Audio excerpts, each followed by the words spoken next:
दुई सांसद सहित 11औं ठूलो दल बन्यो आम जनता पार्टी। स्वास्थ्य मन्त्रीमा डाक्टर तोसीमा कार्कीको दाबी। एमाले अध्यक्ष केपी शर्मा ओली र एकीकृत समाजवादी अध्यक्ष माधव नेपाल बीच आज भेटवार्ता गराइँदै प्रभु शाहले आफ्नो पार्टीमा नाम राखेकोमा किरण शाहको आपत्ति। घनश्याम भुसाल आफूसँग आउने सम्भावना रहेको माधव नेपालको तर्क। सरकारी निवास सरे रवि लामिछाने सलामीमा पिर्का खारेज गरियो। प्रचण्ड जब बालकोट जानुभयो आधा घण्टामै धेरै कुरा सल्टियो महेश बस्नेतको तर्क। बागमती प्रदेश सभा सदस्यहरूले लिए शपथ। सुकुम्बासी बस्ती हटाउन बालेनलाई रविको आस फेरि डोजर चलाउने तयारी। सशस्त्रबाट कार्यविधि विपरीत खटिएका 85 जना सुरक्षाकर्मी फिर्ता गरियो। चुनावमा अन्तर्घात गर्नेमाथि कारबाही सिफारिस गर्न समय थप्यो काङ्ग्रेसले। 35 तोला सुन र 25 लाख नगद सहित भेटिएका डीएसपी ठगबहादुर निलम्बित। टेलिग्राममा असली भिडियो हालेर आर्थिक लाभ लिएको आरोपमा एकजना पक्राउ। सन्दीप लामिछानेको मुद्दा फेरि पनि हेर्न नभ्याइनेमा अमेरिका लगायतका देशमा पठाइदिन्छु भन्दै रकम ठगी गर्ने व्यक्ति पक्राउ। निर्मला कुर्मीको न्यायका लागि फेरि धर्नामा बसे बाँकेका महिला। लमजुङमा जीव दुर्घटना हुँदा एकजनाको मृत्यु 8 जना घाइते। पूर्व स्वीकृति नलिई शैक्षिक मेला अब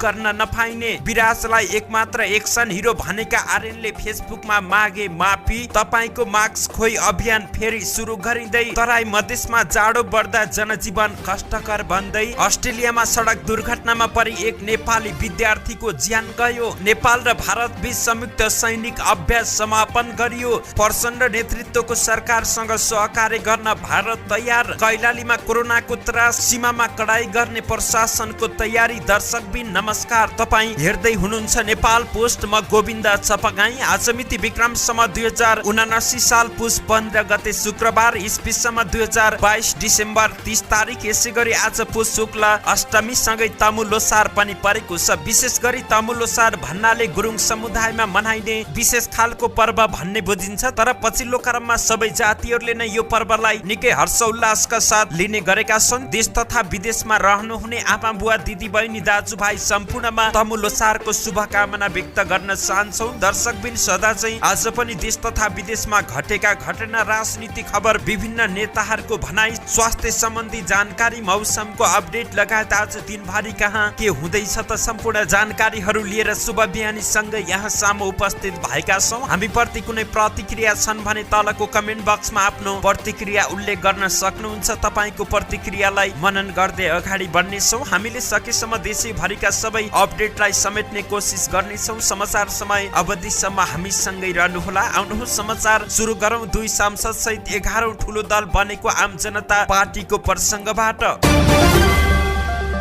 प्रभु शाह नेतृत्वको आम जनता पार्टी प्रतिनिधि सभाको 11औं ठूलो दल बनेको छ। हिजो बिहिबार घोषणा गरिएको शाहको पार्टी दुई सांसद सहित प्रतिनिधि सभाको 11औं ठूलो दल बनेको छ। स्वतन्त्र जितेका किरण शाहलाई साथ लिएर शाहले नयाँ पार्टी घोषणा गरेसँगै प्रतिनिधि सभामा दलको संख्या 13 पुगेको छ। प्रतिनिधि सभामा काङ्ग्रेसको 89, एमालेको 78, माओवादीको 32, राष्ट्रिय स्वतन्त्र पार्टीको 20, राप्रपाको 14, जसपाको 12, नेकपा एकीकृत समाजवादीको 10 र जनमत पार्टी 6 सिट रहेको छ। त्यस्तै लोसपाको 4, नागरिक उन्मुक्तिको 4, राष्ट्रिय जनमोर्चा र नेमकिपाको 1-1 सिट रहेको छ। शाहले घोषणा गरेको पार्टी संसद संख्यामा राष्ट्रिय जनमोर्चा र नेमकिपा भन्दा ठूलो भएको छ। नवगठित पार्टीका अध्यक्ष शाह रौतहट 3 बाट स्वतन्त्र उठेर जितेका थिए। उनलाई काङ्ग्रेस नेतृत्वको 5 दलीय गठबन्धनले सघाएको थियो। दैनिक बिरामीको उपचारमा खटिने डाक्टर तोसीमा कार्कीको जिम्मेवारी अहिले फेरिएको छ। आजभन्दा 2 महिना अघि शल्य चिकित्सकका रूपमा रहेकी डाक्टर कार्कीको अब प्रतिनिधि सभा सदस्यका रूपमा आफ्नो परिचय बनाएकी छिन्। गत मक्सिर 4 गते सम्पन्न आम निर्वाचनमा उनी राष्ट्रिय स्वतन्त्र पार्टीका तर्फबाट ललितपुर क्षेत्र नम्बर 3 बाट निर्वाचित भएकी हुन्। आफ्ना प्रतिद्वन्द्वीलाई फराकिलो मतान्तर पारेर उनी जनताबाट अनुमोदन भएकी हुन्। पेशाले चिकित्सक, उनको ध्यान सरकारमा रहेर स्वास्थ्य सेवा सुधार्ने तर्फ रहेको छ। त्यसैका लागि उनको पार्टी सरकारमा सहभागी भएको उनको धारणा रहेको छ। सरकारले पूर्णता पाउने तयारीमा रहेका बेला डाक्टर कार्की आफ्नो विज्ञता अनुसार पार्टीले आफूलाई सरकारमा सहभागी गराएर स्वास्थ्य मन्त्रीका रूपमा काम गर्ने अपेक्षा राखेको बताउँछिन्। उनले आफू सरकारमा गए नेपाली जनतालाई सर्वसुलभ रूपमा गुणस्तरीय स्वास्थ्य सेवा पुर्याउने पहिलो काम नै रहेको बताउँदै आएकी छिन्। कति मानिसले गरिबीका कारण स्वास्थ्य सेवा पाउन नसकेको उनी आफैले देखेकी छिन्। ती गरिब र निमुखा पैसाको अभावले उपचार सेवाबाट वञ्चित हुन नपरोस् र सबै नेपालीले संविधानको व्यवस्था अनुसार आधारभूत स्वास्थ्य सेवा उपलब्ध गराउन उनी आफू लागि परेको बताएकी छिन्। यस्तै उनको ध्यान अहिले कोरोना भाइरस नियन्त्रणमा समेत रहेको छ। छिमेकी मुलुक भारत र चीनमा BF7 नामक नयाँ भेरिएन्ट फैलिरहेको अवस्थामा नेपालमा पनि नआउला भन्न सकिन्न। त्यसैले उक्त नयाँ भाइरसलाई कसरी नियन्त्रण गर्न सकिन्छ भनेर पनि आफ्नो कार्ययोजना बनाइरहेको उनले जानकारी दिएकी छिन्। नेकपा एमालेका अध्यक्ष केपी शर्मा ओली र नेकपा एकीकृत समाजवादीका अध्यक्ष माधव नेपाल बीच भेटवार्ता हुने भएको छ। ओली र नेपाल बीच आज शुक्रबार भेट हुने तयारी रहेको स्रोतले जानकारी दिएको छ। समय र स्थान तय भएको छैन, तर दुई नेताको आज शुक्रबार भेट हुँदैछ, उच्च स्रोतले भन्यो। दुवै पार्टीका नेताहरूको औपचारिक र अनौपचारिक छलफलपछि भेटको तय भएको हो। ओली र नेपाल बीच सत्ता गठबन्धन र पार्टी एकताबारे छलफल हुने बताइएको छ। दुई नेताबीच 2078 वैशाखीता भेट भएको छैन। सोमबार प्रधानमन्त्री पुष्पकमल दाहाल प्रचण्डको शपथ ग्रहण कार्यक्रममा ओली र नेपाल बीच सामान्य कुराकानी भएको थियो। नेकपा एकीकृत समाजवादीका उपमहासचिव गंगालाल तुलाधरले ओली र नेपालको बीचमा भेट गराउने प्रयास भइरहेको, जुनसुकै बेला पनि भेट हुन सक्ने बताए। हामीले पार्टी एकता नगरी उपाय छैन, तर हामी सम्मानजनक एकता चाहन्छौँ। दुवै पार्टीका तर्फबाट विभिन्न तहका नेताहरू सक्रिय रहेका छन्। उनले भने ओली र नेपाल दुवैले एकले अर्कालाई कति गलाउने भन्ने सोचेका हुन सक्छन्, तर आजको आवश्यकता पार्टी एकता नै हो। नेकपा एमाले र नेकपा एकीकृत समाजवादीका बीचमा एकताको प्रयास भइरहेको एमाले नेता महेश बस्नेतले जानकारी दिएका हुन्। प्रधानमन्त्री पुष्पकमल दाहाल प्रचण्डले बधाई र शुभकामना आदान प्रदानको लागि समय माग नगर्न सबैलाई अनुरोध गरेका छन्। बधाई र शुभकामना आदान प्रदानका लागि लाग्ने समय देश निर्माणको काममा खर्चिनु उचित हुने भन्दै यस्तो आग्रह गरेको उनको सचिवालयले जानकारी दिएको छ। तर सरकारको कामलाई प्रभावकारी बनाउनका लागि दिने सल्लाह र सुझाव सचिवालय मार्फत पेश गर्नका लागि भने प्रधानमन्त्री प्रचण्डले आग्रह गरेका छन्। प्रधानमन्त्रीका प्रेस संयोजक सूर्य किरण शर्माले सामाजिक सञ्जाल फेसबुकमा लेखेका छन्, सम्माननीय प्रधानमन्त्री ज्यूले बधाई र शुभकामना आदान प्रदानको लागि समय माग गर्नु भएका सबै दिदी बहिनी तथा दाजुभाइहरूलाई हार्दिक धन्यवाद व्यक्त गर्दै बधाई र शुभकामनाका लागि बित्ने समयलाई देश निर्माणका काममा खर्चिनु उचित हुने धारणा व्यक्त गर्नु भएकाले अब उपरान्त बधाई र शुभकामनाका लागि समय माग नगरिदिनु हुन हार्दिक अनुरोध गर्दछौँ। सरकारको कामलाई प्रभावकारी बनाउनका लागि दिने सल्लाह सुझाव सचिवालय मार्फत पेश गरिदिन आग्रह गर्दछौँ, उनले लेखेका छन्। नेकपा एमाले छाडेर स्वतन्त्र सांसद भएका प्रभु शाहले आम जनता पार्टी गठन गरेका छन्। पार्टीले हिजो बिहिबार सार्वजनिक गरेको विभाग गठनको नामावली प्रति किरण शाहले आपत्ति जनाएका छन्। रौतहटबाट स्वतन्त्रमा जितेका किरण शाहको नाम संसदीय विभागमा राखिएको छ, त्यसप्रति सांसद शाहले आपत्ति जनाएका हुन्। उनले आम जनता पार्टीमा आफ्नो नाम आफूलाई सोध्दै नसोधी राखेको बताए। आफूलाई आम जनता पार्टीसँग कुनै सरोकार नरहेको बताउँदै उनले त्यो पार्टीमा आफ्नो नाम राखेर बदनाम गर्न खोजेको बताए। आफू तत्कालै कुनै दलीय राजनीति नगर्ने समेत उनले बताएका छन्। नेकपा एकीकृत समाजवादीका अध्यक्ष माधव कुमार नेपालले एमाले छाडेका घनश्याम भुसाल आफ्नो पार्टीमा आउने सम्भावना रहेको बताएका छन्। अगुवा कार्यकर्तासँग भर्चुअल माध्यम जुम मार्फत भएको छलफलमा नेकपा एकीकृत समाजवादीका अध्यक्ष नेपालले भुसालसँग कुराकानी भइरहेको बताएका हुन्। उनले एमालेमा असन्तुष्ट रहेका भीम रावलसँग कुराकानी भएको भए पनि धेरै कुरा अगाडि नबढेको बताए। घनश्यामजीसँग कुरा भइरहेको छ, उहाँ हामीसँग रहन सकारात्मक हुनुहुन्छ नेपालले भने। भीम रावलजीले भने स्पष्ट कुरा गर्नु भएको छैन, छलफल चलिरहेको छ। भुसालले निर्वाचनमा असन्तुष्टि जनाउँदै एमाले छाडेका थिए। उनले तत्कालीन सत्ता गठबन्धनको समर्थनमा रूपन्देही क्षेत्र नम्बर 1 बाट स्वतन्त्र उम्मेदवारी दिएका थिए। उनी एमालेका छविलाल विश्वकर्मासँग पराजित भएका थिए।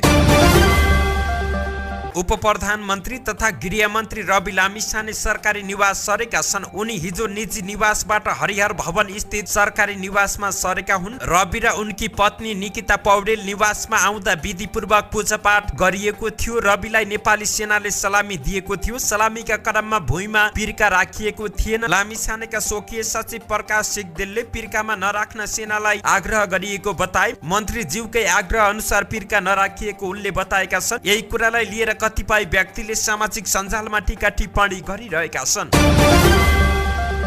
बागमती प्रदेश सभाका सदस्यहरूले पद तथा गोपनीयताको शपथ लिएका छन्। 110 सदस्यीय प्रदेश सभाका सदस्यहरूलाई हिजो बिहीबार ज्येष्ठ सदस्य रामप्रसाद ढुङ्गानाले शपथ गराएका हुन्। प्रदेशका मुख्यमन्त्री राजेन्द्र प्रसाद पाण्डे, पूर्व मुख्यमन्त्री डोरमाडी पौडेल, अष्टलक्ष्मी साके, पूर्व सभामुख सानु कुमार श्रेष्ठ लगायतको उपस्थितिमा सदस्यहरूले शपथ लिएका थिए। प्रदेश सभाका 12 सदस्यले नेपाल भाषामा, 3 जनाले तमाङ भाषामा शपथ लिएका छन्। उनीहरूले प्रदेश सभाका पदाधिकारी तथा सदस्यको पारिश्रमिक र सुविधा सम्बन्धी ऐन 2075 दफा 24 बमोजिम मातृभाषामा शपथ लिएका हुन्। प्रदेश सभा सचिवालयका अनुसार प्रदेश सभाको दोस्रो कार्यकालको पहिलो बैठक पुस 18 गते दिउँसो 1 बजेका लागि आह्वान गरिएको छ। प्रदेश सरकारको सिफारिसमा प्रदेश प्रमुख यादव चन्द्र शर्माले बैठक आह्वान गरेका हुन्।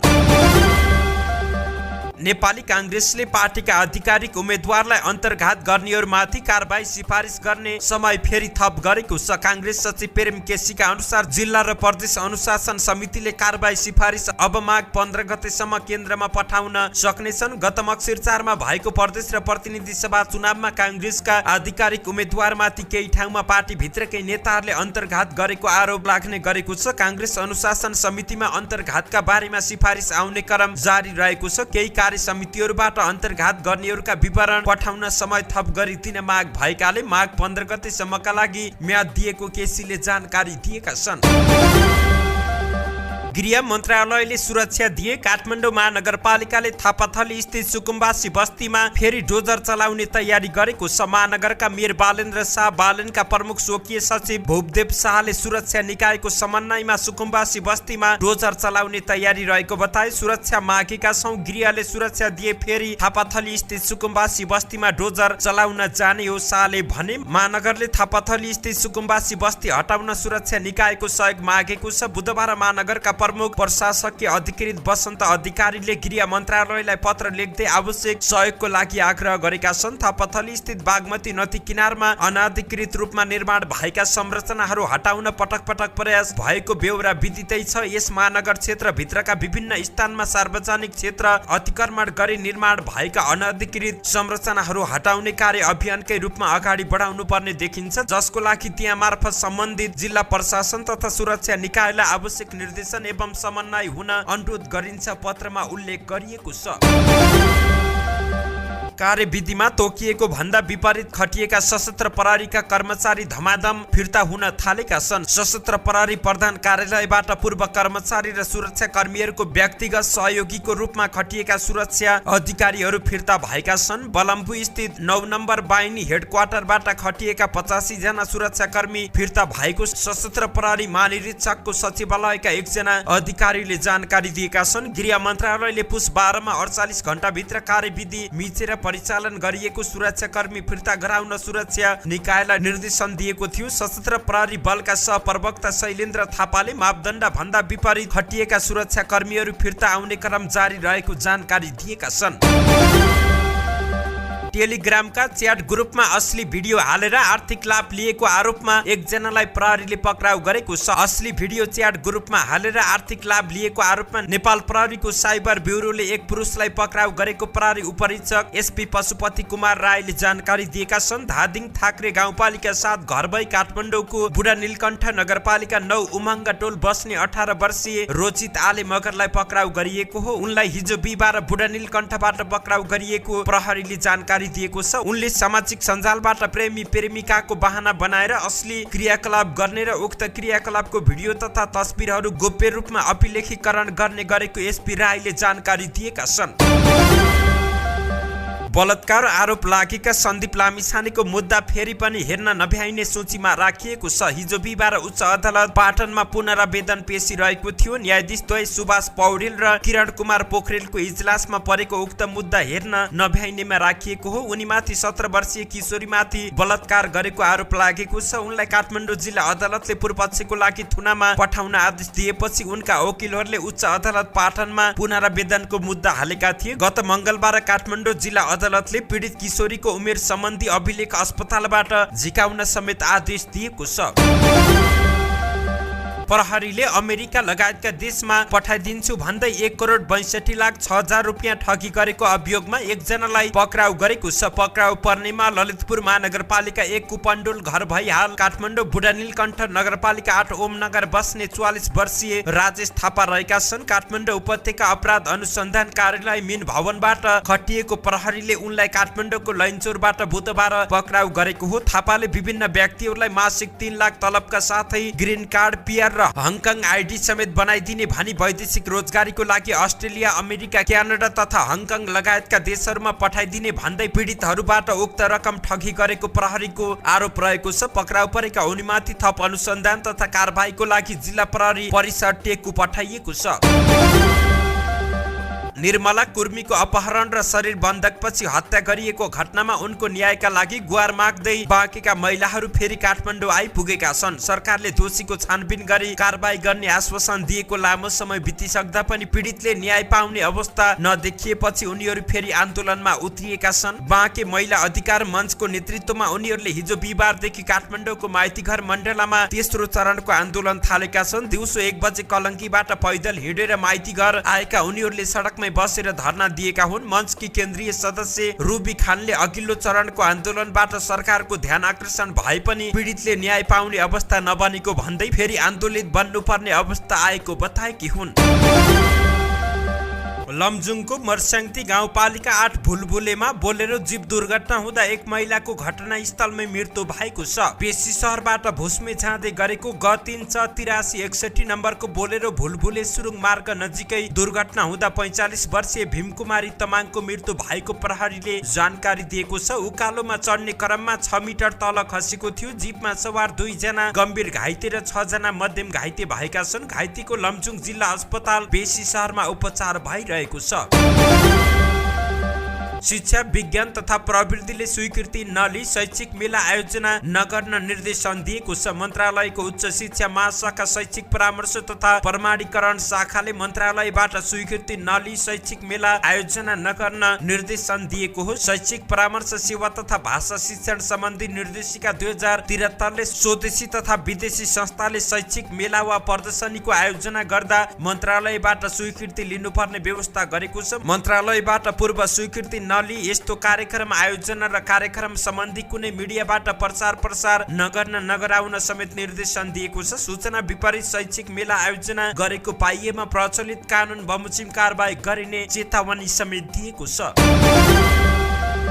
चकलेटी हिरोका रूपमा चर्चित आर्यन सिग्देलले हिजो सामाजिक सञ्जालमा स्ट्याटस लेख्दै दर्शकसँग माफी मागेका छन्। आफूले दिएको एक अभिव्यक्ति विवादमा परेपछि उनले फेसबुकमा स्पष्टीकरण सहित क्षमा याचना गरेका छन्। उनले स्ट्याटसमा आफूले नाटक द्वय निखिल उप्रेती र विराज भट्टलाई दाई भन्ने भएकाले आफ्नो लागि केही घटीबेसी नभएको उल्लेख गरेका छन्। विवाद के थियो त भन्ने प्रसङ्गमा यति बेला आर्यन आफ्नो रिलिजको मुखमा रहेको चलचित्र डिसेम्बर फिल्मको प्रचार प्रसारमा व्यस्त रहेका छन्। अरू बेला मिडियामा त्यति सक्रिय नरहने उनी चलचित्रको प्रमोसनमा भने मिडिया हाउस जारी रहेका छन्। यसै चलचित्रको प्रमोसनको दौरानमा उनले एक पोडकास्ट अन्तर्वार्तामा विराज भट्ट मात्र नेपालको रियल एक्सन हिरो भएको दाबी गरेका थिए। उक्त दाबीमा प्रतिक्रिया जनाउँदै धेरै दर्शकहरूले एक्सन किङ निखिल उप्रेती भन्दै लेखे। विराजको मात्रै प्रशंसा गरेर निखिललाई अपमान गर्न खोजेको भन्दै दर्शकले आलोचना गरेपछि आर्यनले स्पष्टीकरण दिएका हुन्। उनले लेखेका छन्, नेपाली सिनेमा क्षेत्रमा कोही रियल एक्सन हिरो छ भने त्यो मात्र विराज भट्ट हो। अन्तर्वार्तामा आर्यनले भनेका थिए, नेपाली सिनेमा क्षेत्रमा कोही रियल एक्सन हिरो छ भने त्यो मात्र विराज भट्ट हो। वा सबै कुरा प्राकृतिक हुनुपर्छ भन्ने सोच भएको मान्छे हो। बरु रियल हान्ने र रियल फाइट गर्ने तर बनावटी जस्तो नदेखियोस् भन्ने मनसाय भएको मान्छे। नेपाली सिनेमा क्षेत्रमा रियल स्ट्यान्ड गर्ने मान्छे उहाँ नै हो। आर्यनको स्पष्टीकरण आफैले बोलेका शब्द आफैलाई भारी परेपछि उनले सञ्जाल मार्फत स्पष्टीकरण दिए। उनले स्ट्याटसमा विराज र निखिल कसैसँग पनि आफ्नो व्यक्तिगत दुश्मनी नभएको र खास कुरा के हो भन्ने नबुझी र नसोची हचुवाको भरमा समाचार र अफवाह फैलाइएको दाबी गरेका छन्। उनले लेखेका छन्, मैले न त विराज भन्दा निखिल ठुलो स्टार भनेको छु न त निखिल भन्दा विराज नै। दुवै नेपाली सिनेमाका एक्सन किङ हुन् र दुवैको नेपाली सिनेमा क्षेत्रमा ठुलो योगदान रहेको छ। नेपालमा स्टन्ट एक्सन र प्रविधि भित्राउने निखिल दाई हो भने विराज दाई रियल एक्सन किङ त्यति हो। मैले कसैको तुलना गर्न खोजेको थिइन र गरेको पनि होइन। आर्यनले निखिलसँगको आफ्नो एक तस्बिर शेयर गर्दै आफूले बोलेका वाक्यबाट कसैलाई मन दुखेको खण्डमा सदैव क्षमा प्रार्थी रहने कुरा स्ट्याटसमा बताएका छन्।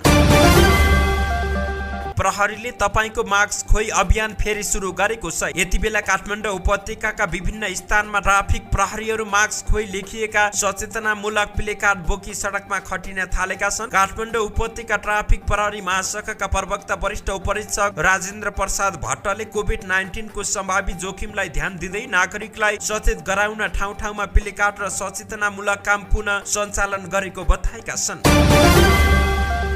तराई मधेसमा 2-3 दिनदेखि 81 बढ्दै गएको चिसो हावाका कारण जाडो बढ्दा जनजीवन कष्टकर बन्दै गएको छ। 81 वातावरणमा परिवर्तन आएर चिसो हावासँगै शीतलहर समेत बढेकाले तराई मधेसका जिल्लामा जाडो बढेको हो। तराई क्षेत्रमा बढ्दै गएको शीतलहरले मानव जीवनसँगै घरपालुवा जनावरलाई पनि असर पारेको कारण कष्टकर देखिएको छ। बाक्लो हुस्सु लागेका कारण घाम लाग्न छोडेपछि तराईमा चिसो बढेको हो। 1-2 दिनदेखि 81 बढेको चिसोका कारण बालबालिका वृद्ध र विपन्न परिवार बढी प्रभावित भएका छन्। चिसोले गर्दा बालबालिकालाई विद्यालय जान समेत समस्या हुन थालेको छ। बाक्लो कुहिरो लागेका कारणले पूर्व पश्चिम राजमार्ग र सहायक मार्गका सडकमा आवत जावत गर्ने सवारी चालकले बाटो हेर्न नसकेर सडक दुर्घटना हुने खतरा समेत बढेको चालकले बताएका छन्।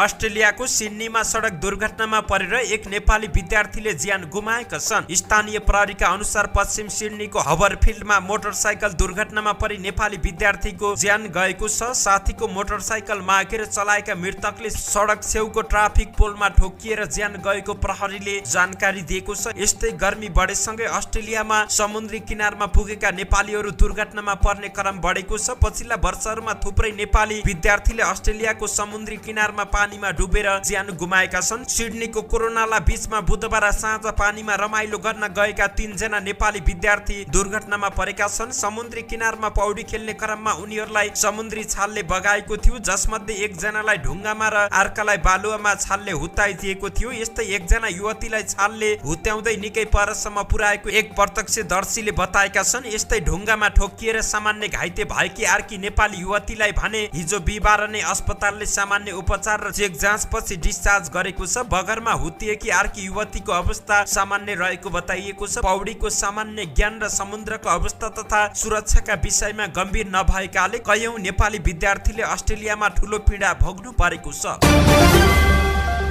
नेपाल भारत बीचको संयुक्त सैनिक अभ्यास समापन भएको छ। रूपन्देहीको साल झण्डीमा रहेको नेपाली सैनिक ब्याटल स्कुलमा यही पुस 1 गतेदेखि सञ्चालन भएको नेपाल भारत संयुक्त सैनिक अभ्यास हिजो बिहिबार समापन भएको हो। नेपाली सेनाका बलाधिकृत रथी सरोज प्रताप राणाले एक विशेष कार्यक्रमका बीच समापन गरेका छन्। विपद व्यवस्थापनको समयमा गरिने खोज तथा उद्धार र स्वास्थ्य उपचार लगायत प्रति विद्रोह, प्रति आतंकवाद जस्ता विषयहरू समावेश गरी सञ्चालन भएको अभ्यासमा नेपाली सेनाबाट प्रमुख सेनानी विमल कुमार वाग्ले र भारतीय सेनाबाट कर्णेल हिमांशु बाहु गुनाको नेतृत्वमा दुवै देशका 334 जना सर्कल दर्जा सहभागी रहेका थिए। समापन समारोहमा बलाधिकृत रथी राणाले अभ्यास सफलतापूर्वक सम्पन्न गरेकोमा सहभागी सैनिकलाई बधाई दिँदै तालिम प्रति देखाएको समर्पण, उत्सुकता र कड़ा परिश्रमले भविष्यमा आइपर्ने जस्तोसुकै चुनौतीहरूलाई प्रभावकारी ढंगले समाधान गर्न मद्दत पुग्ने विश्वास व्यक्त गरेका छन्। साथै उनले सहभागी दुवै देशका सैनिकलाई प्रमाणपत्र समेत प्रदान गरेका छन्।